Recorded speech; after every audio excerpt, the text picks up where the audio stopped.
गृह मंत्री अमित शाह ने कहा था कि किसान बुराड़ी के ग्राउंड में आकर बैठे, उसके अगले दिन उनसे बातचीत की जाएगी।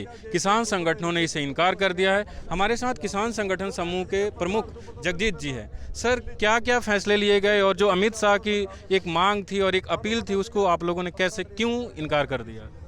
देखिए, हमें तो अच्छा लगा था जब ये सूचना मिलने लगी कि सरकार आपको इनविटेशन दे रही है। लगा कि फैसला हो जाएगा, कहीं ना कहीं पे कोई कुछ ना कुछ किसानों को मिल जाएगा। लेकिन कल शाम को जो उनकी स्टेटमेंट आई है, उस स्टेटमेंट में उन्होंने ये कहा कि किसान पहले बुराड़ी में जाएं, फिर उनके साथ हम बातचीत करने के लिए तैयार हैं। मुझे बड़ा दुख हुआ उस समय कि सरकार ने अपना सरकार वाला जो पार्ट प्ले नहीं किया। सरकार हमेशा लोगों की माँ बाप होती है और माँ बाप का ये ड्यूटी है, जिम्मेदारी बनती है कि वो अपने परिवार को कहीं से भी आए उनकी बात सुने। और किसान पंजाब का, पूरे केवल पंजाब का नहीं, आज तो समझ में आ जाएगा एक दो दिन में, पूरे देश का किसान दिल्ली की ओर कूच कर रहा है, आ रहा है। तो एक परिवार, उसका परिवार का सदस्य रो रहा है कि हमें ये प्रॉब्लम है, हमें ये समस्या है। तो वो क्या माँ बाप का कहलाने का हकदार है सरकार, कि जिन्होंने किसानों पर ये शर्तें लगा दी कि हम तब आपसे बात करेंगे अगर आप वहाँ जाएंगे तो वो दुख की बात लगी। बुराड़ी ग्राउंड में जाने में किसानों को और जो आप लोगों को दिक्कत क्या है, ये अगर बताएं। हाँ, ये देखिए, बड़ी क्लियर हो गई बात कि आज वहाँ जितने ट्रैक्टर ट्रॉलीज आए हैं उनको वहीं का वहीं जेल का रूप दे दिया सरकार ने। अगर वो जेल का रूप देती है तो हमारे किसान जो इतने हैं ये वहाँ जेल में कैसे रहेंगे? वो उस जेल को तोड़ेंगे, फिर वहाँ पर एक नया डिस्प्यूट खड़ा होगा। उससे बेटर हम ये समझते हैं कि शांत में बैठे हैं, इन्हें यहीं बिठाई रखें, यहीं पे इसकी मतलब ये प्रोटेस्ट करें। सरकार को चाहिए, हमें बुराड़ी ले जाकर हमारा सरकार ने करना क्या है? हमारी मांग है, हमारी बात मांग ले। एक मांग मान जाने से, सिर्फ इतनी बात कहने से कि हमने ये कानून वापस लिए भाई, ये घोषणा करने से हमारा किसानों का जो प्रॉब्लम सॉल्व हो जाती है। तो क्यों नहीं सरकार कर देती है? सरकार ये कह रही है बार बार कि ये जो बिल है 3, वो किसानों के हित में है, किसानों को इससे फायदा होगा। लेकिन जो किसान है वो कह रहे हैं कि हमारे हित में नहीं है। क्या है पूरा मामला? देखिए, पूरा मामला तो अगर ऐसे बहुत लंबी बहस का विषय है, ये कम से कम इस पर हम बोलना शुरू करें तो 1 घंटे में ये क्लियर होगा कि ये क्या प्रॉब्लम क्या है।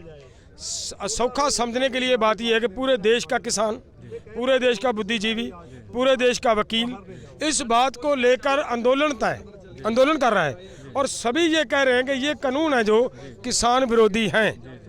तो क्या भाई बीजेपी में केवल बीजेपी में ज़्यादा पढ़े लिखे लोग हैं जो ये कह रहे हैं कि बहुत बढ़िया है?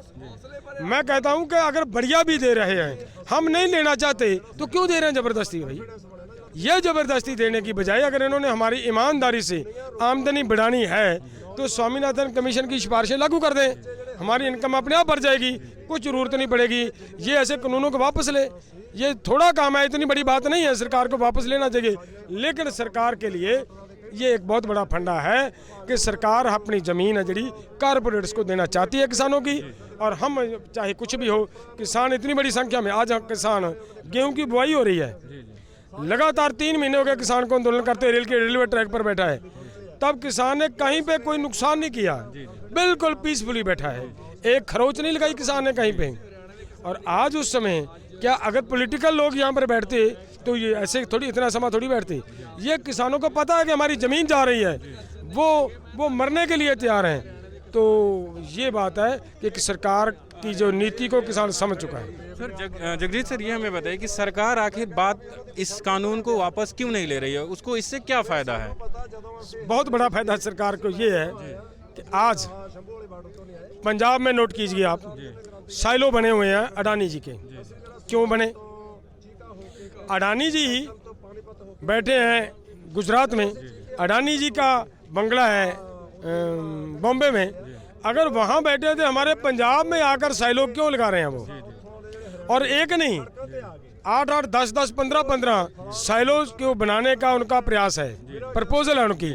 वो उनका सिर्फ यही है कि किसानों की ज़मीन हड़प करनी है और पूरी की पूरी उसकी जो पैदावार है वो अपने हाथ में लेकर उसे स्टोर करना है, बड़ा स्टॉक बनाकर उसकी डुप्लीकेट शॉर्टेज बनाकर और जो आम जनता है उसको 5 गुना 7 गुना 10 गुना रेट लेकर बेचकर उसको लूटने का जो उनका प्रयास है। इसी के लिए इसी मामले पर किसानों का जो अविरोध है और सरकार ये चाहती है कि हर हाल में अडानी और अंबानी को हमारी ज़मीन देना चाहती है। सर एक चीज़ और है, अगर हम थोड़ा सा उधर टहलें कि ये बार बार मीडिया के जरिए और कई जगहों पे ये बात कही गई इस आंदोलन के पीछे कौन है, कई जगह पे तो यहाँ तक कह दिया खालिस्तान का जिक्र कर दिया गया। इन सब चीज़ों को देखकर आप क्या कमेंट करेंगे? देखिए, मैं बड़ा स्पष्ट करना चाहता हूँ, इतनी बड़ी संख्या में लोग आए हैं, हमारा स्टेज चला है ना आज, कंट्रोल में चला है, कहीं हमारे स्टेज पे कोई ऐसा नहीं हुआ। देखिए, अगर कोई बाहर दूर खड़ा अगर कुछ करता है तो वो कर सकता है कोई आदमी, क्योंकि इस समाज में तरह तरह के एलिमेंट्स हैं। कोई हमारे आंदोलन को ख़राब करने के लिए प्रयास कर सकता है, कोई इसे राजनीतिक बनाने का प्रयास कर सकता है, कोई इसे खालिस्तानी बनाने का प्रयास कर सकता है, कोई इसमें से नई राजनीतिक पार्टी पैदा करने का प्रयास कर सकता है। लेकिन हमारा ये सीधा स्पष्ट है कि हम केवल किसान हैं, किसानों की लड़ाई लड़ रहे हैं और लड़ेंगे, उतनी देर तक लड़ेंगे जितनी देर तक ये कानून खारिज नहीं हो जाते, उतनी देर तक लड़ना हमारी मजबूरी है, वो लड़ेंगे हम। और सरकार हमें जो रूप देना चाहती है वो सरकार की मर्जी है, लेकिन हम ये स्पष्ट कर दें, न हम अकाली हैं, ना हम कांग्रेसी हैं, ना हम आम आदमी पार्टी हैं, कुछ नहीं है। हम केवल किसान हैं और पूरा किसान खड़ा है। एक एक किसान का जो तस्दीक करना है ना, आप यहाँ से उसका नाम निकालें, उसका गांव निकालें, पूछें, वो बताएगा आपको कि मैं फलाने गांव का फलाना किसान हूँ। और वो उसका उस नाम पे अगर आप नेट पे खोज सर्च करेंगे तो आपको पता चल जाएगा कि इसके पास कितनी ज़मीन है, आपको क्लियर हो जाएगा कि सच में किसान है या कोई पॉलिटिकल है। सो ऐसे ही बात करना गलत है सरकार की। सरकार को किसानों की बात सुननी चाहिए, उसकी बजाय किसानों को तरह तरह का ये गुस्सा दिलाने की बात कर रही है सरकार, ये बड़ी गलत है। सरकार से कुछ मीटिंग वोटिंग हुई है, उसमें निकलता क्या है? पूर्व में कुछ मीटिंग तो हुई होंगी। सरकार के साथ जब मीटिंग होती है, सरकार ये मत समझती है कि ये सब जितने लोग फिर रहे हैं, जितने आंदोलन कर रहे हैं, सब मूर्ख हैं, इन किसी को कोई पता नहीं। केवल हमारे मंत्री को पता है, हमारे सेक्रेटरी को पता है कि कानून क्या है।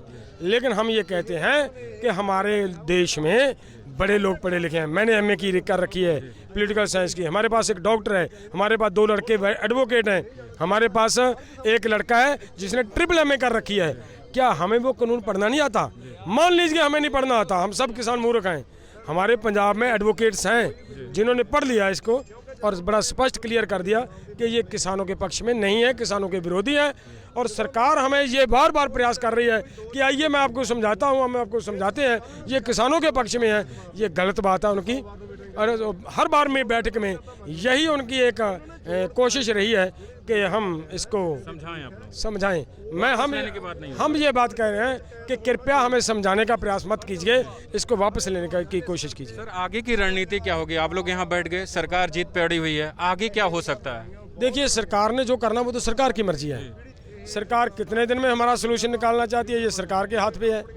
अगर हमारा सोल्यूशन निकालती है तो जितना जल्दी निकाल देगी हम अपने घर जाएंगे, लोग भी आसान हो जाएंगे, लोगों को भी आसानी हो जाएगी जो इधर के बेचारे हमारी वजह से, देखिए हमारी वजह से कुछ ना कुछ तो यहाँ का समाज, हमारे यहाँ के लोग मुश्किल झेल रहे हैं ना, और जो झेल रहे हैं उसके लिए हम क्षमा चाहते हैं। उन सभी भाइयों से हम क्षमा चाहते हैं कि हमारी कोई ये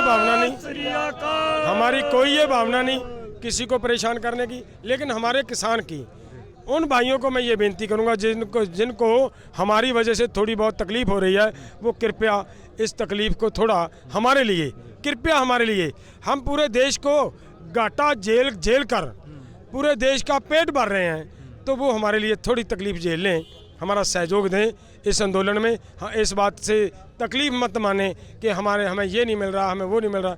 अगर नहीं मिल रहा थोड़ा समय, मैं 10 दिन, अगर वो हमारे भाई ये नाराज़ होते हैं कि हमें खाने के लिए सामान नहीं मिलता, हमें पहनने के लिए, मैं यहाँ पर बैठा हूँ, जितने दिन ये आंदोलन चलेगा हमारे भाई अगर नाराज़ होते हैं कि ये तो खा पी कर बैठ रहे हैं, मैं भूखा बैठने को तैयार हूँ, मैं आपके साथ हूँ। लेकिन अगर आपको तकलीफ आती है, मुझे भी वो तकलीफ महसूस कर रहा हूँ, लेकिन मेरी तकलीफ को थोड़ा महसूस करें। सरकार से और प्रधानमंत्री मोदी से आप क्या कहना चाहेंगे अगर हमारे माध्यम से कहें? देखिए, सरकार हमेशा लोगों की माँ बाप का रुतबा होता है सरकार के पास, राजे के पास माँ बाप का रुतबा होता है। अगर वो ईमानदारी से सच में जी अपनी जिम्मेदारी निभाएं तो उन्हें अपने आप ये ज़्यादा लोगों के साथ ऐसी जिद नहीं करनी चाहिए, बड़ा दिल दिखाना चाहिए और उन्हें वहाँ से ये फैसला लेना चाहिए कि हमने ये कानून रद्द किए। अब किसानों को मैं रिक्वेस्ट करता हूँ कि अब किसान वापस घर चलें। क्या क्यों बैठेंगे यहाँ पे किसान? एक रात को ये फैसला ले सकते हैं और किसानों का मसला हल हो सकता है। बहुत बहुत शुक्रिया सर न्यूज़ लॉन्ड्री से बात करने के लिए। तो ये थे हमारे साथ जगजीत सिंह जी, जिनका कहना है कि सरकार जो जिद पे अड़ी हुई है वो जिद से हटे। अगर सरकार जिद पे अड़ी रहती है तो वो उसका फैसला है और हम यहाँ सड़कों पे ही बैठेंगे। बसंत कुमार, NewsLaundry.com के लिए।